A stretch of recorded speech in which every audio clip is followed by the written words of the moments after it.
Hello friends, आज हम जानेंगे रेलवे रिक्रूटमेंट बोर्ड द्वारा पैरामेडिकल जैसा कि फार्मासिस्ट के लिए वैकेंसियां निकल कर आई हैं, तो आप लोग कैसे उसमें आवेदन कर पाएंगे। आप देख सकते हैं इसकी जो ऑफिशियल वेबसाइट है rrbapply.gov.in। आप सर्च करेंगे तो इस प्रकार से इंटरफेस खुल करके आएगा। आप यहाँ अप्लाई पे क्लिक करना और लिखा है क्रिएट एन अकाउंट। इस पर क्लिक करके आपको नया अकाउंट क्रिएट करना है। यहाँ पे लिखा है candidate who have already created an account for CEN 01 2024 LP technician. जैसा कि इससे पहले अगर आपने LP टेक्नीशियन या सब इंस्पेक्टर फॉर्म भरे हैं तो आपको नया अकाउंट क्रिएट करने की जरूरत नहीं है। अगर आप पहली बार फॉर्म भरने जा रहे हैं तो कोई फॉर्म नहीं फिल किया है तो आपको यहाँ पर अकाउंट क्रिएट करना पड़ेगा। ओके पर क्लिक करना है। कंट्री ऑफ नेशनलिटी, यहाँ पर आपको अपनी कंट्री सेलेक्ट करना है। इंडिया से तो इंडिया, नेपाल, भूटान, तो ये दिए गए हैं। अपनी कंट्री को आप सेलेक्ट करेंगे। फिर यहाँ से लिखा है फुल नेम, यहाँ पर आपको अपना पूरा नाम लिखना है और रीटाइम में भी आपको पूरा नाम फिर से लिखना है यहाँ पर। फिर यहाँ पर दिया गया है कि have you change your name, आपका नाम बदला गया है अगर तो यस, नहीं तो नो। डेट ऑफ बर्थ यहाँ भरनी है आपको। रीटाइम में भी डेट ऑफ बर्थ भरनी है वेरीफाई के लिए। यहाँ पर जेंडर सेलेक्ट करना है। यहाँ पर आपको अपनी डेट ऑफ बर्थ सेलेक्ट करनी है। रीटाइप डेट ऑफ बर्थ में जो आप यहाँ पर भरेंगे वही आपको यहाँ भी भरना है, सेम डिटेल्स। फिर लिखा है जेंडर, जेंडर आपको यहाँ सेलेक्ट करनी है। जो आपके जेंडर है उसे आप यहाँ से सेलेक्ट करेंगे, मेल, फीमेल, ट्रांसजेंडर जो भी है। इसी तरीके से वेरीफाई में भी मेल ही भरना है आपको। यहाँ पर फिर पिता का नाम भरना है। फिर यहाँ भरना है आपको मदर नेम, और मदर नेम के बाद में यहाँ पर रीटाइप में मदर नेम भरना है। फिर लिखा है कि Aadhaar verification, please enter your Aadhaar card number, यहाँ पर अपना आधार नंबर भरना है और वेरीफाई यूजिंग आधार पर क्लिक करना है। फिर उसके बाद में अगर आप मान लिया आपके पास आधार कार्ड नहीं है तो लिखा है I do not have Aadhaar card, यहाँ पर आपको आई डू नॉट यहाँ पर करना है। और फिर से आप यहाँ पर देख पाएंगे कि कोई दूसरी आईडी जो आप अगर देना चाहते हैं, आधार कार्ड ना देकर के आप पैन कार्ड या कोई ऐसी आईडी देना चाहते हैं, यहाँ पर देखेंगे लिखा हुआ है कि driving licence, PAN card, passport, voter ID, ये तमाम सारी आईडी यहाँ दी गई हैं, तो आप इनको भी लगा सकते हैं अगर आधार आप नहीं देना चाहते हैं। उसके बाद फिर यहाँ पर आ गया ईमेल एड्रेस आपको भरना है अपना, और फिर जनरेट OTP पे क्लिक करना है। तो आपके ईमेल पर एक OTP जाएगा, उस OTP को वेरीफाई यहाँ से करना होगा। ठीक इसी प्रकार से मोबाइल नंबर भरना है और OTP को वेरीफाई कर लेना है। अब यहाँ पर आपको एक पासवर्ड क्रिएट करना है। यहाँ पर आएंगे तो पासवर्ड यहाँ पर आपको एक बनाना पड़ेगा। लिखा हुआ क्रिएट योर पासवर्ड और कंफर्म पासवर्ड। पासवर्ड बनाते समय ध्यान देना है, जैसा कि लिखा हुआ है कि पासवर्ड, यहाँ पर password should be combination of capital letter, small letters, special character and numbers. इसे आपको यहाँ पर शामिल करके बनाना है। फिर इस कैप्चा को आपको यहाँ पर भरना है और कैप्चा को भरने के बाद में प्रीव्यू एंड क्रिएट अकाउंट पर क्लिक करना है।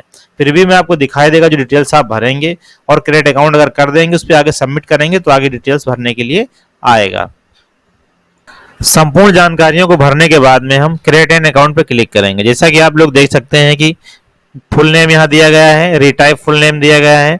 फिर यहाँ से डेट ऑफ बर्थ आपको भरनी है। कैलेंडर बना, इस पर क्लिक करेंगे, यहाँ से आ जाएगा डेट ऑफ बर्थ आप सेलेक्ट कर लेंगे।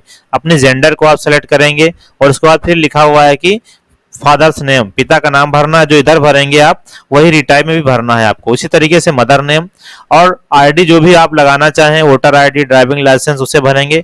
मेल आईडी, मोबाइल नंबर भर के OTP प्राप्त कर लेंगे और फिर उसके बाद में आप preview and create an account पर क्लिक करेंगे।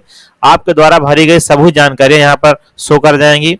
अगर कोई जानकारी इसमें आपने गलत भर दिया है तो उसे एडिट करके ठीक भी कर सकते हैं। अगर जानकारियां सही हैं तो आपको लिखा है I have rechecked the above details and found correct. इस पर क्लिक करके क्रिएट एन अकाउंट पर क्लिक करके आपको प्रोसीड करना है।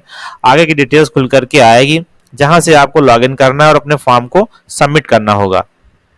जैसे ही आपका अकाउंट क्रिएट हो जाएगा, लिख कर आएगा यूजर क्रिएटेड सक्सेसफुली, और यहाँ देखेंगे आपसे मोबाइल नंबर और पासवर्ड मांगेगा जो आपने क्रिएट किया है। फिर आपको यहाँ पर भरना है कैप्चा और फिर लॉगिन पर क्लिक करना है। लॉगिन पर क्लिक करते ही हमारा फॉर्म इस प्रकार से खुल करके आएगा। यहाँ से आप क्लिक करना है कि ऑनलाइन एप्लीकेशन, इस पर जैसे आप क्लिक करेंगे तो जो वैकेंसियां वर्तमान समय में चल रही होती है वो यहाँ पर शो कर जाती हैं। जैसे यहाँ पर आप देखेंगे लिखा हुआ है कि CEN नंबर 4 2024 यहाँ पर दिया गया है। इस पर आप क्लिक करेंगे, यहाँ पर देखेंगे लिखा हुआ है कि इंपॉर्टेंट इंस्ट्रक्शन, यहाँ पर देख सकते हैं। और ऊपर लिखा है कि वेरियस कैटेगरीज ऑफ पैरामेडिकल, यहाँ पर वैकेंसियों के बारे में बताया गया है। फिर किस जोन से आप अप्लाई करना चाहते हैं, यहाँ पर जोन दिए गए हैं जिन जोन्स में वैकेंसियां खाली हैं। तो इसका आप नोटिफिकेशन पहले चेक कर लेंगे, देख लेंगे। इस पे जाएंगे, इसे लिखा हुआ है कि CN नंबर 424 पर क्लिक करते ही इसका पूरा नोटिफिकेशन खुल के आएगा। नोटिफिकेशन में आप देख पाएंगे कि कितनी वैकेंसियां किस जोन में खाली हैं, और फिर अपनी जरूरत के हिसाब से आप अप्लाई करेंगे जहां के लिए आपको अप्लाई करना है। वैकेंसियां देखने के बाद अपनी यहाँ पर आप सबमिट करके इसको फॉर्म को भरेंगे, देख पाएंगे यहाँ पर। फिर लिखा है RRB, आपको यहाँ सेलेक्ट करना है जहां के लिए आप अप्लाई करना चाहते हैं। तो इसमें से कोई हम एक सेलेक्ट करेंगे। अहमदाबाद, अजमेर, बेंगलुरु, भोपाल, तमाम सारे ऐसे दिए गए हैं जोन। गोरखपुर हम सेलेक्ट कर लेते हैं। लिखा है कि I am not currently debarred by any RRB RRC, कि हम अभी जल्द ही किसी भी RRB RRC से डिबार्ड घोषित नहीं किए गए हैं। नॉट करंटली डिबार्ड, यहाँ पर आपको टिक करना है और नेक्स्ट पर क्लिक करना है। और इस पर क्लिक करते इसका अगला स्टेप खुल करके आएगा। लिखा है this data fetched from your previous save data, check all the details to proceed feature, यहाँ पर दिया गया है। तो जो डिटेल्स आपने भरी है, जैसे कि माता पिता का नाम, मोबाइल नंबर, ईमेल आईडी, और यहाँ पर ये चीजें भरी भराई आपको मिल जाएंगी, देख पा रहे हैं। और फिर यहाँ मैरिटल स्टेटस आपको भरना है, मैरिड अनमैरिड, रिलीजियन आपका क्या भरना है, मदर टंग क्या है उसे आप भरेंगे यहाँ से, मातृभाषा जैसा कि। फिर लिखा है choose of language examination, exam की आपकी जो है भाषा क्या रहेगी, हिंदी, इंग्लिश, तमाम सारी भाषाएं जो देश में चल रही हैं। यहाँ पर लिखा है फिर permanent visually marks of identification 1 और 2, आपको दो ऐसे पहचान चिन्ह देने हैं जो आपके शरीर में हो, कोई चोट का निशान या कुछ भी जो भी है आपके शरीर में, उसे आप यहाँ से लिखेंगे। दो में यहाँ पर दिए गए, दोनों में आपको मेंशन करना है। फिर लिखा है कम्युनिटी, कम्युनिटी क्या है आपकी, UR, SC, ST, OBC जो भी आप पे लागू होता है उसे आप यहाँ भरेंगे। फिर यहाँ से आपको फुल एड्रेस भरना है, जैसा कि स्टेट क्या है आपका, उत्तर प्रदेश, हमारा उत्तर प्रदेश सेलेक्ट करेंगे। डिस्ट्रिक्ट क्या है, जो भी आपका डिस्ट्रिक्ट होगा उसे आप यहाँ से भरेंगे। और उसके बाद फिर आगे डिटेल्स बताई गई हैं, उसे भरना है। यहाँ पर देख पा रहे हैं अयोध्या। उसके बाद एड्रेस आपका क्या है, फुल एड्रेस यहाँ भरेंगे। और उसके बाद विलेज का नाम, पिन कोड, ये सारी चीजें भरनी है। और परमानेंट एड्रेस यहाँ पर लिखा हुआ है जैसे कि tick if permanent address is same as present address, अगर सेम है तो इसे आपको यहाँ पर टिक कर देना। तो इधर आपको भरना नहीं है, यही डिटेल्स आपकी यहाँ पर शो कर जाएगी। फिर सेव करके नेक्स्ट कर लेना है। एड्रेस में आप लोग अपना पूरा पता भरेंगे, जैसे विलेज क्या है आपका, थाना क्या है, डिस्ट्रिक्ट क्या है, पिन कोड सहित यहाँ पर आपको भरना है। हम डेमो यहाँ से भर दे रहे हैं, हमारे एड्रेस से आप देख करके एड्रेस मत भरिएगा, अपना संपूर्ण एड्रेस आप यहाँ पर भरिएगा। और उसके बाद चेकबॉक्स को एक्टिव करके आगे बढ़ना होगा। तो आप लोग अपनी जानकारियां पूरी सही भरें और उसके बाद में सेव कर लेंगे। तो अगर आपका यहाँ पर फॉर्म अगर क्लोज भी हो जाता है तो इतना डाटा आपको सेव्ड मिलेगा। फिर नेक्स्ट करते हैं कि आप भूतपूर्व कर्मचारी रहे हैं तो यस करेंगे, नहीं नो कर देंगे। इसी तरीके से डिसेबिलिटी अगर दिव्यांग अभ्यर्थी है तो यस, नहीं तो नो कर देंगे। EBC सर्टिफिकेट है तो यस करेंगे, नहीं नो कर देंगे। फिर यहाँ पर दिया गया है कि your employee of Indian railway, अगर हैं तो यहाँ पर यस, नहीं तो नो कर देंगे। फिर यहाँ पर दिया गया है कि name of the current department, लिखा है are you an employee of Indian railway, no, अगर हैं तो यहाँ पर आपको डिपार्टमेंट देना होगा, नहीं तो नॉट अप्लीकेबल भरना है।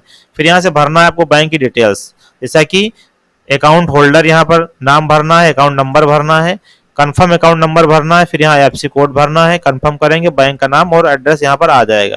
फिर सेव करके आगे बढ़ जाना है। यहाँ से सेव करके हम नेक्स्ट पर क्लिक करेंगे तो इसका जो अगला स्टेप होगा खुल करके आएगा। यहाँ से आपको अपनी शैक्षिक योग्यता भरनी है, क्वालिफिकेशन यहाँ पर मांग रहा है, यहाँ आपको अपनी क्वालिफिकेशन देनी है, जैसे कि हाई स्कूल यहाँ पर लिखा है, मैट्रिकुलेशन आपको डिटेल्स भरनी है। उसके बाद में इंटर की, फिर अपने डिप्लोमा की डिटेल्स यहाँ भरना है। सेट यहाँ पर दिया गया है। डिटेल्स भरने के बाद में आपको ऐड पर क्लिक करना होगा। यहाँ पर दिया गया स्टेट क्या रहा है, आपने जो क्वालिफिकेशन कंप्लीट किया है, आपको डिस्ट्रिक्ट क्या रहा है उसे सेलेक्ट करना है, बोर्ड क्या रहा है उसे भरना है, आपको जो भी आपका बोर्ड है उसे आप भरेंगे यहाँ से। और फिर उसके बाद दिया गया है डेट ऑफ पासिंग, यहाँ पर कब आपने पास किया है, पास करने की डेट यहाँ बताई गई है। डिटेल्स को यहाँ भरेंगे और ऐड पर क्लिक करेंगे। ऐड पर क्लिक करते ही आपकी डिटेल्स ऐड हो जाएगी। फिर यहाँ पर कह रहा है कि 10+2 की डिटेल अगर आप भरना चाहें तो उसे भर सकते हैं। इंटरमीडिएट डिटेल यहाँ भरेंगे आप। डिसिप्लिन बताया गया है कि फिजिक्स, केमिस्ट्री, साइंस क्या रहा, बायोलॉजी, जो भी आपको ग्रुप से सेलेक्ट करेंगे। फिर यहाँ से आप स्टेट अपना सेलेक्ट करेंगे। फिर डिस्ट्रिक्ट सेलेक्ट करते हैं, जो भी डिस्ट्रिक्ट आपकी होगी उसे आप यहाँ से सेलेक्ट कर लेंगे। डिस्ट्रिक्ट सेलेक्ट करने के बाद में बोर्ड यहाँ मांग रहा है, बोर्ड आपको भरना होगा, जो भी आपका बोर्ड है उसे आप यहाँ से फिल करेंगे। बोर्ड भरने के बाद में फिर पासिंग वर्ष मांग रहा है यहाँ पर, तो आपको पासिंग वर्ष भरना होगा, किस वर्ष आपने जो है ये इंटरमीडिएट कंप्लीट किया है, इसे भरेंगे। और उसके बाद में आपको यहाँ से ऐड पर क्लिक करना है। ऐड करने के बाद में आपको अपने डिप्लोमा की डिटेल्स भरनी है, कौन सी डिग्री डिप्लोमा आपके पास है। डिप्लोमा इन फार्मेसी, अगर आपने डी फार्मा किया है तो डिप्लोमा इन फार्मेसी आपको सेलेक्ट करना है। इसी तरीके से BSc home science, BSc in medical technology laboratories, तो आप नोटिफिकेशन चेक कर लेंगे और अपनी शैक्षिक योग्यता के हिसाब से इसमें आपको सेलेक्ट करना होगा, ताकि आपकी जो क्वालिफिकेशन है वो गलत ना होने पाए। तो यहाँ से अपनी जरूरत के हिसाब से आप भरेंगे। अगर आप डी फार्मा कैंडिडेट हैं तो डिप्लोमा इन फार्मेसी सेलेक्ट करते हैं। फिर यहाँ से डिसिप्लिन मांग रहा है फार्मेसी, स्टेट आपको क्या रहा है, स्टेट यहाँ सेलेक्ट करना है।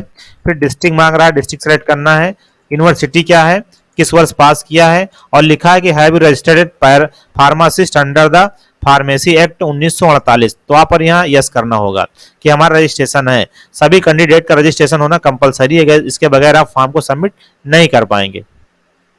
यहाँ यूनिवर्सिटी बोर्ड में आपको यूपी बीटीई लिखना है, कि जैसा कि Uttar Pradesh board of technical education इसका बोर्ड होता है, तो यूपी बीटीई अगर उत्तर प्रदेश से हैं, अगर आप बाहर से कहीं तो अपने राज्य का जो भी आपका यूनिवर्सिटी होगा उसे आप यहाँ से भरेंगे।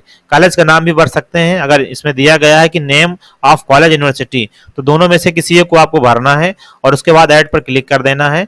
आपकी डिटेल्स यहाँ ऐड हो जाएंगी। फिर आपको नेक्स्ट करना है। नेक्स्ट करने के बाद में आगे डिटेल्स आएंगी। यहाँ से मांग रहा है आपको फोटो अपलोड करनी है। फोटो जो आपकी अपलोड होगी वो 320 पिक्सल यहाँ बताई गई है, और उसका जो साइज अधिकतम होना चाहिए और मिनिमम होना चाहिए 30 KB से 70 KB के बीच में। इसी तरीके से सिग्नेचर को आप यहाँ सेट करेंगे, जो आपकी होगी वो 30 से 70 KB के बीच होनी चाहिए, यहाँ पर जैसा बताया गया है। तो आप फोटो साइन अपलोड करेंगे और उसके बाद सेव करके आगे स्टेप जो आपका होगा वहां पर आप पहुंच जाएंगे। फोटो साइड अपलोड करने के बाद में हमें नेक्स्ट पर क्लिक करना है। नेक्स्ट पर क्लिक करते ही आगे की डिटेल्स खुल करके आएगी, जहां से आप देख पाएंगे लिखा हुआ है कि NER फार्मासिस्ट एंट्री ग्रेड यहाँ पर दिया गया है। इसे आपको ऐड कर लेना है प्रेफरेंसेस के रूप में। एलिजिबल पोस्ट जो जिसके लिए हम एलिजिबल हैं फार्मासिस्ट के लिए, इसे आप यहाँ ऐड करेंगे, प्लस पर ये आ जाएगा। यहाँ पर आपको चेक बॉक्स एक्टिव करना है, नीचे ये बॉक्स आपको एक्टिव करना होगा। फिर यहाँ से आपको प्लेस भरना है और उसके बाद प्रीव्यू एप्लीकेशन पर क्लिक करना है। प्रीव्यू एप्लीकेशन पर क्लिक करते ही आपका फॉर्म जो भरा गया है वो यहाँ पर शो कर जाएगा। फिर चेक बॉक्स को आपको एक्टिव करना है और सबमिट पर क्लिक करना है। यदि आपके द्वारा भरी गई डिटेल्स में कोई कमियां हैं तो आप एडिट के द्वारा उसे सुधार भी सकते हैं। अगर सब कुछ सही है तो आप सबमिट पर क्लिक करेंगे। सबमिट पर क्लिक करते ही आपका अगला स्टेप खुल के आएगा, जहां लिखा है application will be not be able to make any correction in the online application after submission. अगर हम सबमिट कर देंगे तो उसके बाद कोई बदलाव नहीं इसमें कर पाएंगे, जैसा कि इसमें मैसेज में बताया गया है। तो हमें कोई बदलाव करना भी नहीं, सबमिट पे क्लिक करना है और सारी डिटेल सही है। फिर आपको करना है यहाँ फीस पेमेंट, जैसा कि 500 रुपये इसकी फीस है। लिखा है पे विद SBI, पे विद CSC वॉलेट। तो आप कैसे करना चाहते हैं, SBI करना चाहते हैं, SBI सेलेक्ट करके प्रोसीड करेंगे। इस पर क्लिक करते ही अगला स्टेप खुल करके आएगा, जहां से आपको मांगी गई डिटेल्स भरनी है। यदि आप डेबिट कार्ड क्रेडिट कार्ड करना चाहते हैं उसकी डिटेल्स यहाँ भरेंगे। नेट बैंकिंग से करना चाहते हैं उसे सेलेक्ट करेंगे। UPI QR करना चाहते हैं तो यहाँ पर दिया गया है इंटर UPI नंबर भरना है, वैलिडेट कर लेना है। QR करना है तो QR यहाँ से करेंगे, पे नाउ पे क्लिक करेंगे। इस पर क्लिक करते ही QR कोड ओपन हो जाएगा, इसे आप स्कैन करेंगे और स्कैन करते ही आपका पेमेंट हो जाएगा। तो इस प्रकार से आप लोग step by step pharmacist vacancies के लिए अप्लाई कर सकते हैं, जैसा कि रेलवे में निकाली गई वैकेंसियां हैं। वीडियो में अंत तक बने रहने के लिए आपका बहुत बहुत धन्यवाद। मिलते हैं नेक्स्ट वीडियो में, तब तक के लिए नमस्कार।